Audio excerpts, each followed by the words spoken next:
Hello, আসসালামু আলাইকুম guys, welcome to my new blog. কি অবস্থা, কেমন আছেন সবাই? আশা করি সবাই ভালো আছেন। আল্লাহর রহমতে আপনাদের দোয়ায় খুব ভালো আছি। বর্তমানে খুব বেকার অবস্থায় আছি, তাই সকাল সকাল উঠেই বেরিয়ে পড়লাম কাজ খোঁজার উদ্দেশ্যে।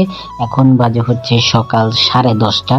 বেরিয়ে চলে যাচ্ছি মার্কেটের দিকে, কারণ কাজে লাগতে হবে। আজকে 10 দিন যাবত আমি বেকার, আর সকালে কিছু খেয়ে বের হয়নি, তার জন্য চলে আসলাম হোটেলে এসে এখন কিছু হালকা পাতলা খেয়ে রওনা হয়ে যাব হচ্ছে নিউ মার্কেটের উদ্দেশ্যে। জানি না চাকরি আছে কিনা কপালে।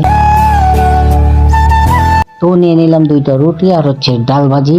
এই রুটি ডাল ভাজি দিয়ে আজকের সকালের নাস্তা করব।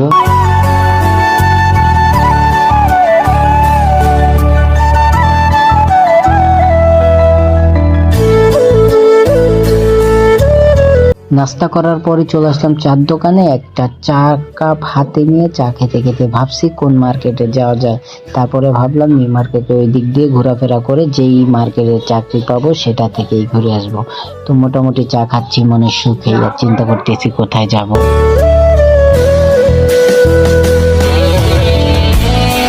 দেখতে দেখতে চলে আসছি শিক্ষণ ব্রিজের উপরে। ওই পার থেকে চলে যেতে হবে মার্কেটের দিকে। আর এইদিকে আইসাই হচ্ছে দেখা হয়ে গেল এক ছোট ভাইয়ের সাথে, ও মার্কেটে কাজ করে। বলতেছি কি অবস্থা ভাই? বলতেছি ভালো। কয় কি কোথায় যাচ্ছেন? আমি বললাম যে মার্কেটে যাইতেছি চাকরির জন্য। বললো তাহলে চলেন দুজনে একসাথেই যাই। তাই দুইজনে হচ্ছে এখন চলে যাব মার্কেটে। তাই দুইজনে আর অটোতে গেলাম না, অটোতে যাওয়ার ইচ্ছা ছিল, বাট রিক্সায় উঠে গেলাম দুইজনে। রিক্সা উঠে যাচ্ছি, ফিলিংসটা মোটামুটি ভালোই হচ্ছে, কিন্তু মনে শান্তি নেই। কারণ হচ্ছে চাকরি নেই, পকেটে টাকা নেই। পকেটে টাকা না থাকলে ছেলে মানুষের শান্তি নেই। ছেলে মানুষ বলতে না, কোনো মানুষেরই কোনো শান্তি নেই পকেটে যদি টাকা না থাকে ভাই।